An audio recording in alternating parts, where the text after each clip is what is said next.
मैं समय हूं और आज मैं महाभारत की उस अमर गाथा को सुनाने जा रहा हूं जिसे केवल सुना नहीं जाता, जिसे जिया जाता है। ये महाभारत केवल भरतवंश की कोई साधारण युद्ध कथा नहीं है। ये कथा है भारतीय संस्कृति के उतार चढ़ाव की। ये कथा है सत्य और असत्य के उस महायुद्ध की जहां हर बार उजाला अंधेरे से टकराता है। ये कथा मेरे सिवा कोई और सुना भी नहीं सकता, क्योंकि मैंने इसे इतिहास बनते हुए देखा है। इसका हर पात्र मेरी आंखों के सामने जिया है। इसकी हर घटना मेरे सामने घटी है। मैं ही दुर्योधन हूं और मैं ही अर्जुन, मैं ही कुरुक्षेत्र हूं, क्योंकि महाभारत केवल अस्त्रों की लड़ाई नहीं, ये रिश्तों के बनते बिगड़ते आधार की कहानी है। ये जीवन सागर को मथकर सत्य के अमृत को खोजने की कथा है।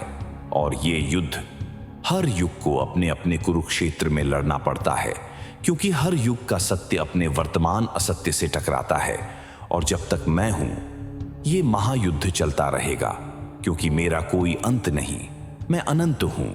इसलिए आवश्यक है कि हर वर्तमान इस कथा को सुने, इसे समझे और इसे बुने, ताकि वह अपने भविष्य के लिए तैयार हो सके। ये लड़ाई लड़ना हर वर्तमान का कर्तव्य है और हर भविष्य की तकदीर। इसलिए मैं कभी गुरु बनता हूं, कभी मां, और हर नई पीढ़ी को इस कथा के माध्यम से उस महायुद्ध के लिए तैयार करता हूं। और याद रखना, ये कहानी उस दिन शुरू नहीं हुई थी जब श्री कृष्ण ने अर्जुन को गीता का उपदेश दिया, या उस दिन जब दुर्योधन का उपहास किया गया। ये कथा उससे बहुत पहले शुरू हो चुकी थी। दुष्यंत और शकुंतला के पुत्र चक्रवर्ती महाराज भारत की विजय यात्रा से लौटने के बाद हस्तिनापुर के राज दरबार में राजा भरत की जय हो, राजा भरत की जय हो, राजा भरत की जय हो, राजा भरत की जय हो की जाएगी।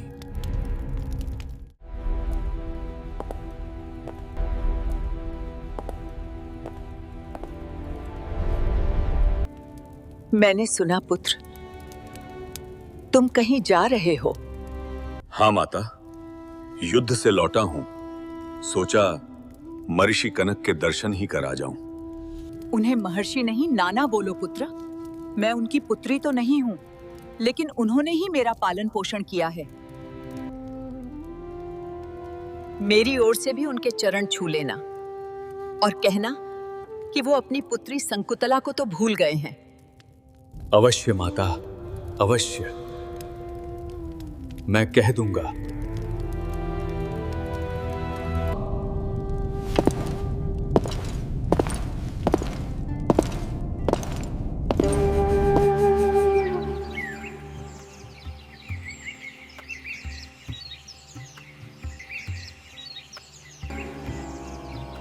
आओ शकुंतला पुत्र,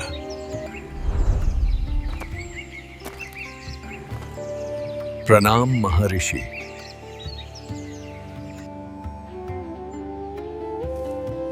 आशीष, संकुतला, कैसी है वत्स? उनका प्रणाम तो सदैव आपके चरणों में रहता है, परंतु यह कहलवाया है कि पिताश्री अपनी पुत्री को भूल ही गए हैं। वत्स, अब तू वो पूछ ले जो पूछने आया है। समस्या ये है ऋषिवर, मैं तो 9 पुत्रों का पिता हूं, लेकिन युवराज किसे बनाऊं? पृथ्वी पर विजय पाने वाले ने अभी तक स्वयं पर विजय नहीं पाई है। पुत्र, स्वयं पर विजय पाओ, तुम्हारे प्रश्न का हल तुम्हें मिल जाएगा।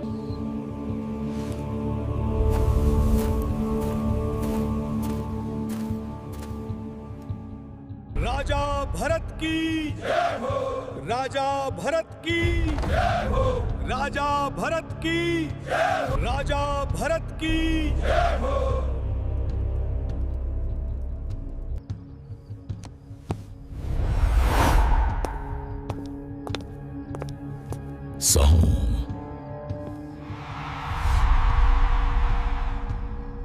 करना चाहता हूं, जिन्होंने हस्तिनापुर को आर्यावर्त की सीमाओं की अंतिम रेखाओं तक पहुंचा दिया। और मैं आभारी हूं हस्तिनापुर की प्रजा का, जिसने अपने आशीर्वाद के साथ मुझे अपने सपुत्र दिए, जिनमें से कुछ हमारे साथ लौट नहीं पाए।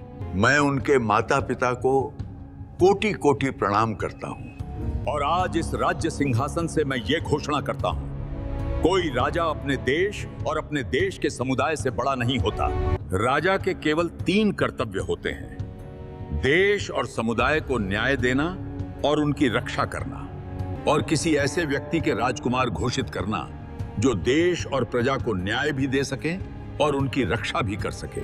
मुझे खेद है, मैं अपने किसी पुत्र में ये गुण नहीं पाता। किसी भी पुत्र में ये गुण नहीं है। क्या? इसलिए मैं भरद्वाज पुत्र भुमन्यु को अपना पुत्र मानकर उसे राजकुमार नियुक्त करता हूं। भारत की राजनीति की धरती पर जिस लोकतंत्र का अंकुर कभी फूटा था, वही अंकुर कुछ पीढ़ियों बाद हस्तिनापुर के नरेश शांतनु के शासनकाल में धीरे धीरे मुरझाने लगा। जब जन्म को कर्म से बड़ा माना जाने लगा और वर्तमान को एक अनजाने भविष्य के दांव पर रख दिया गया, तभी वास्तव में महाभारत के लिए कुरुक्षेत्र की भूमि सजने लगी थी। शांतनु की कथा यहीं से प्रारंभ होती है। एक दिन महाराज शांतनु गंगा के पावन तट पर शिकार खेल रहे थे।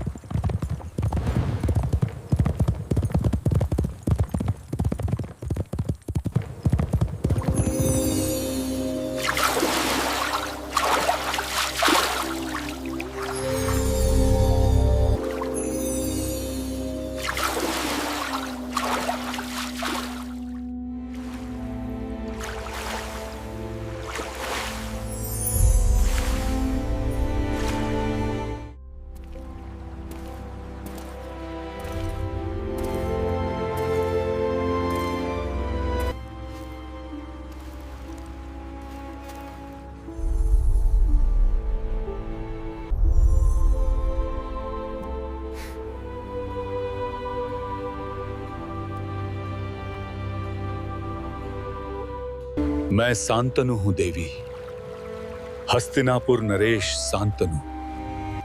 मैं गंगा हूं। लेकिन किसी चंद्रमुखी सुंदरी ने मेरा ही शिकार कर लिया। ये तो बहुत बुरा हुआ। हस्तिनापुर के नरेश को सावधान रहना चाहिए, क्योंकि राजा के बिना हस्तिनापुर ऐसा लगेगा जैसे धनुष बिना किसी धनुर्धारी का कंधा। अब क्या होगा? हस्तिनापुर का महाराज, अब तो हस्तिनापुर के बचाव का केवल एक ही उपाय है देवी। तब तो शीघ्र ही वो उपाय कर लेना चाहिए। ये तो तुम्हारे हाथ में है, तुम्हारे हाथ में है देवी। मैं अपना प्रश्न कल करूंगी नरेश, कि हस्तिनापुर जैसे शक्तिशाली राज्य का बचाव मेरे हाथ में कैसे?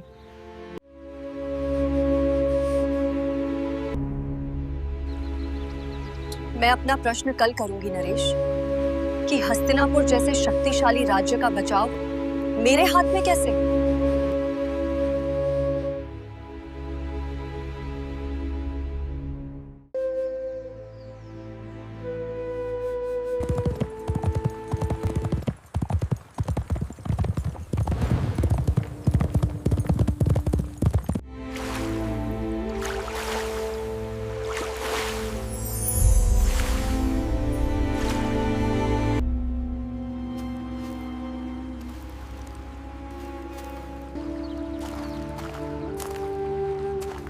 बहुत प्रतीक्षा तो नहीं करनी पड़ी देवी। प्रतीक्षा तो करनी पड़ी, लेकिन बहुत नहीं।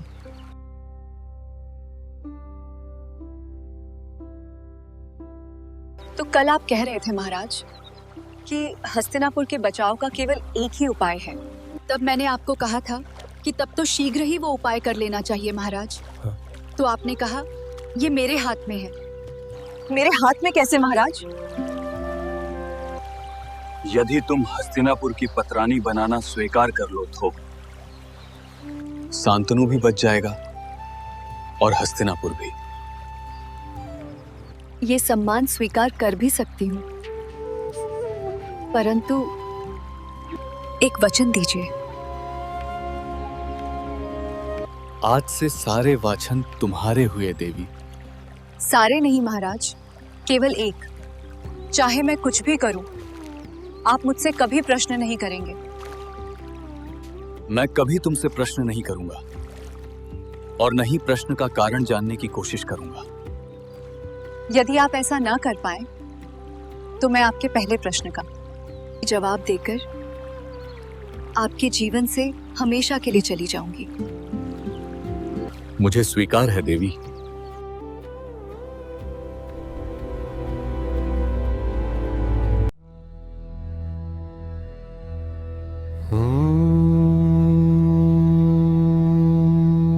वचन जो दिया उसका भार भी जानो,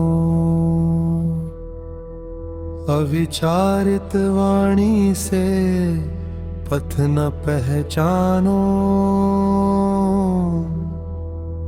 परिणामों का चिंतन कर तभी कर्म करो, जीवन में हर कार्य सोच समझ कर करो।